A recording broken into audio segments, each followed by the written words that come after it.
সংখ্যার হিসেবে না হলেও আসছে অর্থবছরের বাজেটকে ঘিরে সাধারণ মানুষের প্রত্যাশাও কম নয়। বেশিরভাগ নাগরিকের চাওয়া নতুন অর্থবছরে জীবনযাত্রার ব্যয় কমে আসুক, কেউ কেউ চান নতুন কাজের সুযোগ, আর কারো কারো প্রত্যাশা ব্যবসা বাড়ুক আরও সামনের দিনগুলোতে।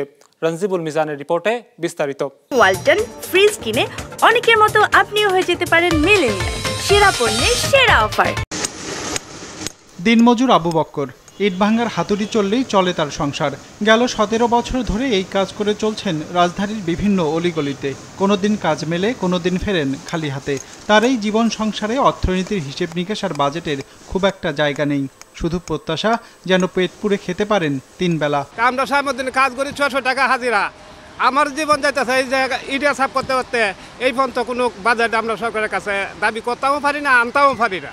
তো অবশ্যই আমার মতো গরিব যারা আছে এরা কষ্টই করতেছে, এরা জীবনটা অকারণে যাইতেছে। তো আমার বলা হইলো সরকারের কাছে আমার দাবি একটুই, তরকারিটার দাম একটু কম দেওক, পেঁয়াজ রসুন একটু কম দেওক, মানুষের যে চলাফেরা করতে গরিব মানুষ খায়া যায় বাঁচতে নুন বাদ 2 মোহাম্মদ শিহাবও চাপে আছেন বাড়তে থাকা জীবনযাত্রার ব্যয় নিয়ে। বেসরকারি চাকুরি থেকে যতটুকু আয় তাতে সংসার চলে যায় ঠিকঠাক, কিন্তু ঘুরতে যাওয়ার মতো শখ মেটানো দায় হয়ে যায়। পরিকল্পনা মতো হয় না সঞ্চয়ও। নতুন অর্থ বছরে সেই অতৃপ্তি ঘোচাতে চান তিনি। বাজারে যদি আমরা বলতে যাই, যেমন সরকারি চাকরি যারা করে তাদেরকে মানে কি জানি বলে যে পেনশন দিচ্ছে অনেক কিছু দিচ্ছে। আমাদের বিভিন্ন এই ধরনের ফেসিলিটি দিতে পারা যায়। হ্যাঁ, আমরা সরকারি প্রাইভেট চাকরি করতেছি, এখানে আমাদের বছর শেষে একটা সীমিত সংখ্যক ইনক্রিমেন্ট হচ্ছে।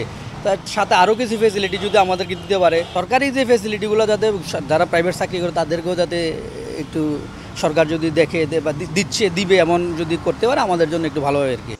বাজেটকে ঘিরে আবু সুফিয়ানের প্রত্যাশাটি ভিন্ন। মিরপুর 12 নম্বরের মুসলিম বাজারে ইলেকট্রিক পণ্যের ব্যবসা তার, যেখানে বিক্রি হওয়া ফ্যান লাইট সহ সব পণ্যের দাম বেড়েছে 15 ভাগের মতো গেল 1 বছরে। এর প্রভাবে ক্রেতা কমেছে তার, ফলে কমেছে বিক্রিও। তাই তো আসছে বাজেটে ইলেকট্রিক পণ্যের দাম কমানোর প্রত্যাশা তার। যদি জিনিসপত্রের দাম থাকে আমাদের সেলটা বাড়ে, সেক্ষেত্রে আমাদের প্রফিটটা বেশি হয়। আর জিনিসপত্রের দাম যখন বাড়তি থাকে তখন আমাদের সেলও কমে যায়, আমাদের প্রফিটটা অনেক কমে যায়। সেক্ষেত্রে আমরাও ক্ষতিগ্রস্ত, সাধারণ জনগণও ক্ষতিগ্রস্ত হয়। তাই আমাদের প্রত্যাশা হচ্ছে যে জিনিসপত্রের দাম যেন মানুষের হাতের নাগালে থাকে, সেক্ষেত্রে সাধারণ মানুষও উপকৃত হইলে আমরাও উপকৃত হলাম।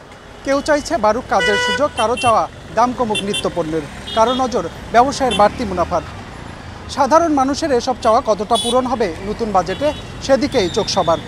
রঞ্জিবুল মিজান, বিজনেস রিপোর্ট, মাছরাঙা টেলিভিশন।